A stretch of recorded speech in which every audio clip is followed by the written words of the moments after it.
வணக்கம் உறவுகளே. இந்த வீடியோ என்னென்னு சொன்னால், நீங்கள் முன்னால் பார்த்துருப்பீங்க சின்ன ஒரு துண்டு. இது வந்து மட்டக்களப்பு வைத்தியசாலைக்கு பக்கத்தில் இருக்கிற மத்தியஸ்தர் வீதியில் இருக்கிற 25 குடும்பத்துக்கு ஏற்பட்ட அசௌகரியத்தை தான், அதுக்கு எதிராகத்தான் அவங்க ஒரு ஆர்ப்பாட்டம் ஒன்று எடுக்கிறாங்க.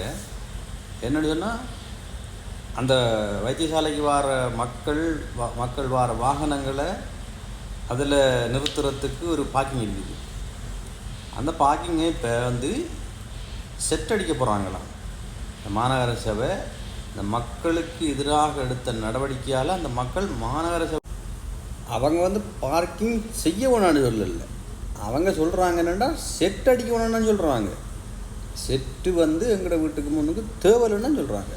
நீங்கள் பார்க்கிங் செஞ்சு கொள்ளுங்க, பார்க்கிங் செய்து கொள்ளுங்க, அது பிரச்சனை இல்லை. செட்டு வேணும்னா அவங்கள நீதி கேட்டு போராடுறாங்க. இதை புரிஞ்சு கொள்வதில் இந்த மாநகர சபை அதிகாரத்தை வச்சு அடக்குறாங்க. அவங்க கேட்குறாங்க என்ன, இந்த செட் அடிக்க வேணாம், அப்போ எங்களோட வாகனங்களை கொண்டு அதுக்கு போட முடியாது. செட் அடித்தா எங்களுக்கு நல்லது கெட்டதுக்கு எங்களோட வீட்டுக்கு முன்னால் எதுவும் செய்ய முடியாது. காரணம் என்ன காரணம் என்னன்னா, அவங்க செட்டு வந்து அவங்களோட வீட்டுக்கு முன்னால் அடிக்கிறதாலாம் அவங்க எதிர்ப்பு தெரிவிக்கிறாங்க. இதை மாநகர சபை புரிஞ்சு கொள்ளுங்க, சரியா? அந்த அக்கா சொல்கிறாவோ 25 அதில் இருக்கிற 25 குடும்பங்கள் சைன் வச்சு கொடுத்துருக்காங்க இதுக்கு எதிராக. இந்த பார்க்கிங் வந்து இடத்துல செட் அடிக்கக்கூடாதுண்டு அவங்க அதை பார்க்கிங் நடத்த வேணான்னு சொல்லலை, அதை செட் அடிக்கணும்னு சொல்கிறாங்க. அது உண்மைதானே. அது இப்போ சில நேரம் அதுக்குள்ளே வந்து சில தகாத வேலைகளும் நடக்கலாம். அவங்களோட வீட்டுக்கு முன்னுக்கு ஏற்றுக்கொள்ள முடியாத காரியங்கள் நடக்கலாம். இப்போ இரவில் வந்து பார்க்கிங் இல்லை தானே, அதில் இரவில் அதுக்குள்ளே என்ன நடக்குதுன்னு தெரியாது. அதுக்குள்ளே வந்து ஆறு நிற்கலாம். இப்போ மது போதையில் வந்து அதுக்குள்ளே படுக்கலாம், அவங்க வெளியில் வர நேரம் அவங்கள தாக்கலாம், எவ்வளோ பிரச்சனைகள் வரும்.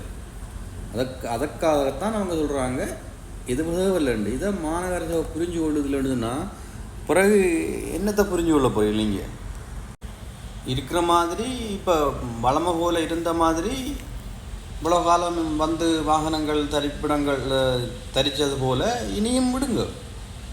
அந்த மக்களை நிம்மதியாக அவங்க போகிறதுக்கு வரத்துக்கு ஒரு தடை இல்லாமலுக்கு இருக்கணும்னு அவங்க கேட்குறாங்க. அவங்களோட பிள்ளைகள் வீட்டுக்கு முன்னால் விளையாடணும்னு கூட இயலாது, கஷ்டம். நானாக இருந்தாலும் சரி, நான் என் வீட்டுக்கு முன்னுக்கு போய் ஒரு திட்டம் வருதுன்னா விட மாட்டேன், விட முடியாதுன்னு.